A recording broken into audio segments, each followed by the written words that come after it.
Each and every one of our homes has one of these items that you see around me here. It could be in your kitchen, it could be in the farm, but the people who are tasked with producing these items are faced each day with an invisible disability. That is the risk of losing their sense of hearing. I'm Dr. Masi Korir, and on this episode of Health Digest, we talk to you about hearing impairment and hearing loss. When passing through Jogoo Road in Nairobi, the shiny Jua Kali products displayed by the roadside will attract you. If you move close by, you'll find an item or two that you probably have been looking for. But it is the noise from these Kamukunji Jua Kali sheds that stands out. One by one, the metals are pounded into form.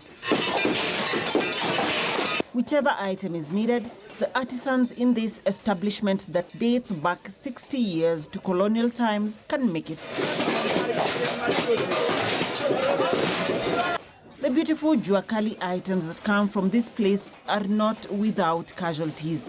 The men and women generating these items have literally paid with blood and sweat for you to get the everyday items in your household. The price? Hearing impairment, and for some, total hearing loss. Hii kazi ni ngumu, kitu ya kwanza. Ni ngumu sana. Unaweza fanya hii kazi hata kwa wiki moja. Hiyo wiki ya pili huwezi fanya. Unasikia kama mwili imechoka. Kwa hizo miaka 10 ambazo nimefanya, nimeumia kwa mwili sana.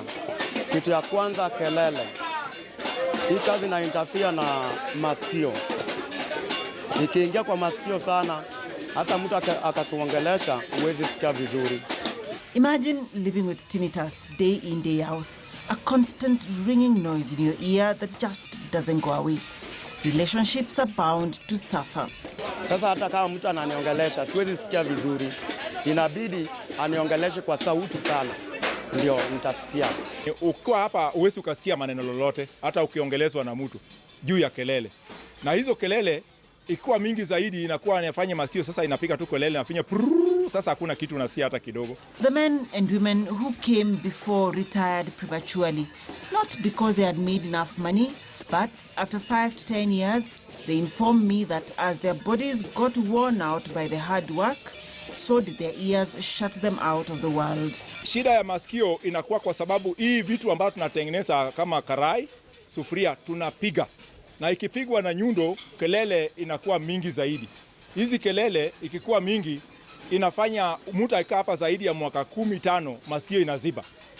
Tusipokuwa na bidhaa hizi ya masikio ambayo inaweza fanya ukipiga karai iwezi karibu eardrum inakuwa ni sawa. Na tukipata vitu kama hizo itatoweka pale pazuri. Thomas represents 7,000 people whose bread and butter comes from this noise. We were here for 2 hours, and by the time we were stepping out of the sheds, the noise from the matatus and the hustle and bustle of the city paled in comparison with what the Jua Kali artisans face. Tungetaka kwanza, tungetaka kama ni clinic. Watu wetu wakigojeka masikio hapa, wanakuwa wanaangaliwa mara moja. Sio kwenda huko nje kutafuta mahali ambapo wanataka usaidizi. Tuwe vile tu tunaweza saidiwa hapa ndani. Kwa hivyo tungetaka kama ni container, tuletewa iko mahali pengine hapa juu, tuko na nafasi, tungetaka kuwekewa container. Na hata kama ni muuguzi mmoja mwenye atakuwa akitatua shida zetu. Sarah Ndegwa is an audiologist who is concerned by the level of noise that the artisans are exposed to. Their hearing is at imminent risk. A group of people came together and so we realized that they have been neglected. A lot is being said about in the formal sector. A lot of hearing conservation is happening in the formal sector. But the informal sector, which forms a huge percentage of the workforce in this country, has largely been neglected. And so during the celebrations of the World Hearing Day, we felt like this is the kind of group of people that we'd like to focus on, once again to re-educate them on the importance of prevention of hearing loss and how to go about it. And so, because again, once you get hearing loss due to that kind of noise, it is a permanent kind of hearing loss, in which case eventually they will need hearing aids. So in order to avoid that, progressing into that, prevention is always better than cure. And so we felt like we'd like to focus on them. And they're a huge group. Like now where we are going, in the Kamukunji, there are close to 7,000 workers. Hearing impairment and hearing loss implies that one is not able to perceive sounds in a normal fashion, and that may also affect communication. When you talk about sound perception, the ear has three parts: the outer, middle, and inner ear, where sounds comes in through the outer ear, is amplified in the middle ear, and then it's transmitted into the brain from the inner ear. Any one of these three parts can be a cause of hearing loss. The outer part is maybe the easiest to deal with, because mostly that the reason why you have hearing problem, if you have an issue with your outer ear, is mainly because of blockage. Sound does not travel to the middle ear. So you find the causes could be wax, could be swellings, it could be even pus. It could also be foreign bodies like in children. But wax is the commonest cause of hearing loss in the external ear.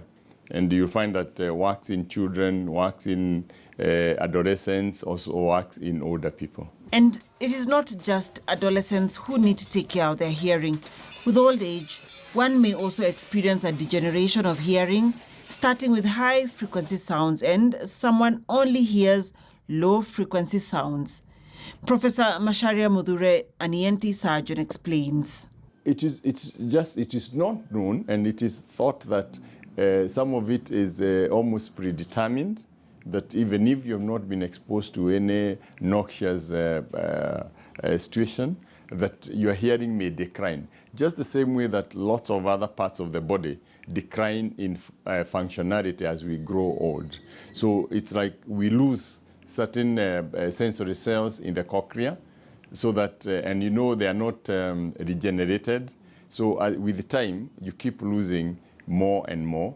Many times we start with the high frequency sounds, and then the cells that finally give way are the low frequency sound. So you'll find, for example, say a man of 70 who doesn't hear his wife, but can hear another old man, because the old man has more bass than high frequency hearing loss. And it causes a lot of conflict in the home, because the wife feels that he has selective hearing loss, doesn't listen to her but listens to other people. This decline in hearing needs urgent medical attention.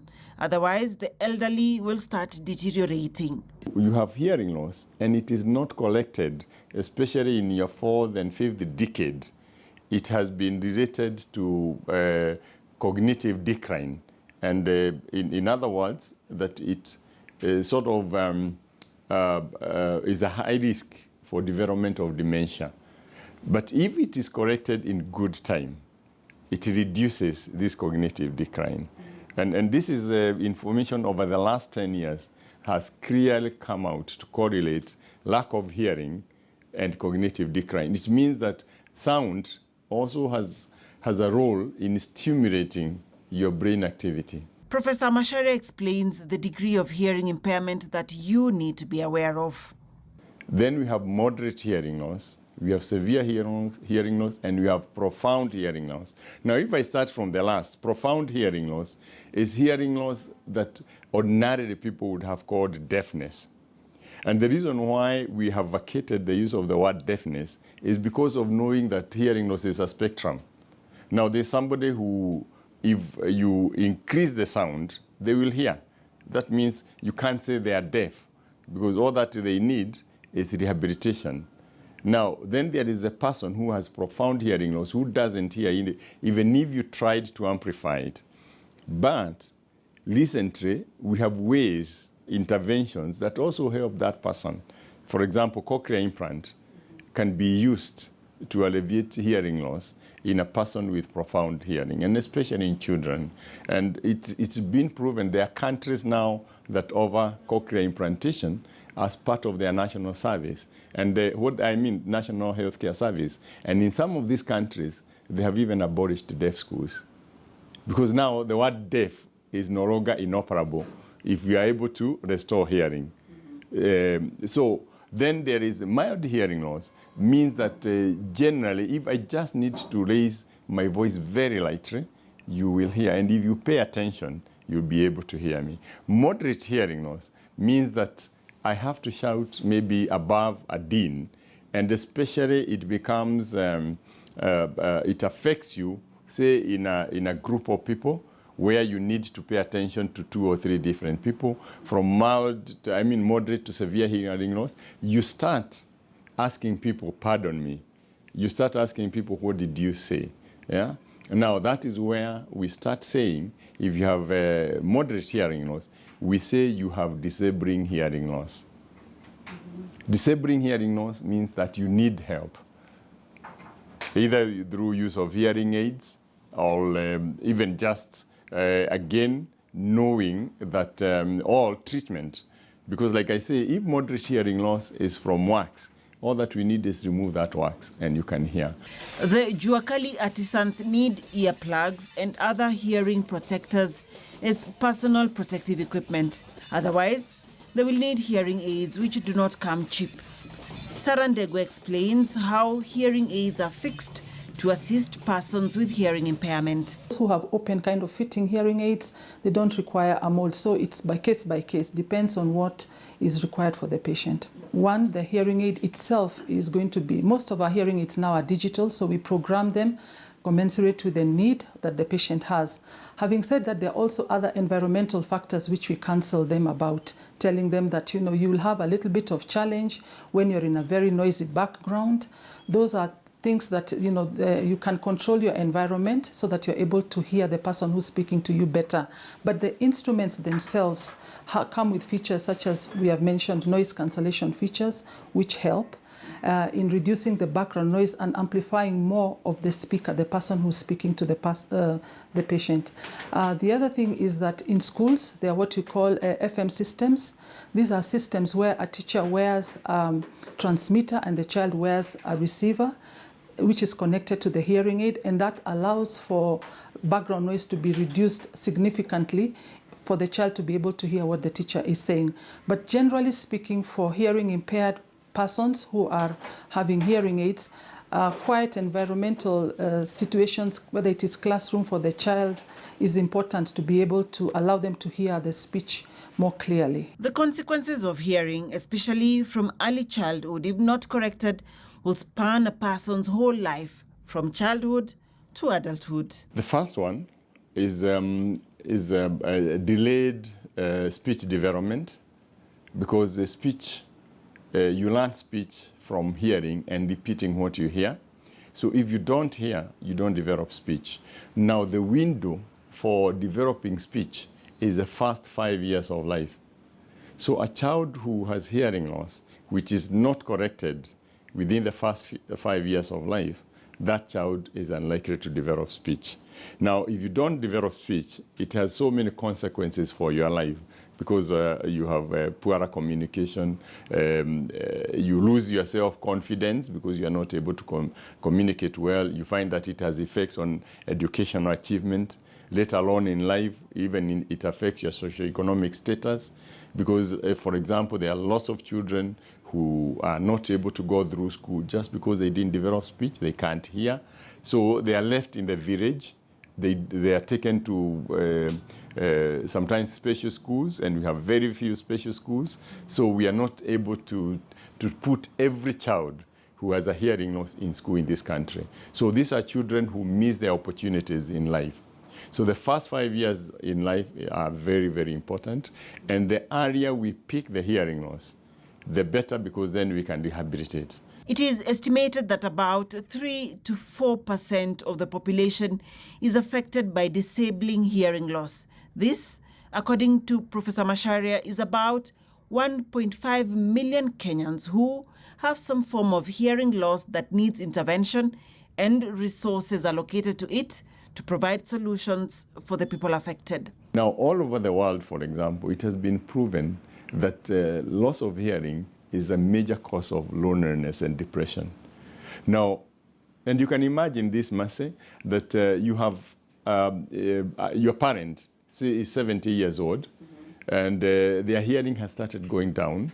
The children come to see him, but because he's not hearing very well, he can't communicate with them.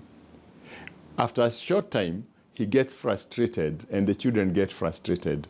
And what happened to the parent? He starts withdrawing. Some of them stop even going to church because they say they don't hear. Some of them start going to the marketplace because every time where they are with a group of people, they are not hearing, and they don't want to keep telling people, please report. Those older adults that have had the hearing aids fitted for them, they will tell you it gives them a new lease of life. Because suddenly they can interact. Because communication is interaction.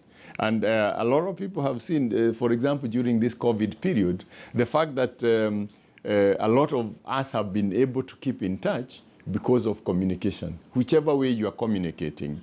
So imagine that you are in this world of silence, all alone, and you're not able to communicate to your loved ones, you're not able to communicate to your friends, you withdraw, so you are literally living inside yourself. Affordability of hearing aids is one of the main challenges that has many Kenyans not able to access a chance to hear the world properly. The National Hospital Insurance Fund, NHIF, covers this for a certain group of beneficiaries, but the experts hope that this can be prioritized for all by government. There are various reasons that have been given. There are people who have called hearing loss the invisible disability. Because when we sit in a group, you don't know who is not hearing and who is hearing. Whereas, if somebody is not seeing, we know for sure that that person can't see. So that is, that visibility has elevated, say, loss of vision to a much higher level than loss of hearing. So what we are trying to do now is increase the awareness about hearing loss and its effect, and also try and get the government and other healthcare givers to prioritize it and to give it a central place. And you know, many times it's not prioritized because it wasn't understood, the effect of hearing loss. Now, as we understand it more and more, and we see that the effects are spread across the life course. So whether they are neonates, whether they are children, whether they are adolescents, whether they are older adults, everyone is affected by hearing loss. Your external ear is good, your eardrum also looks normal.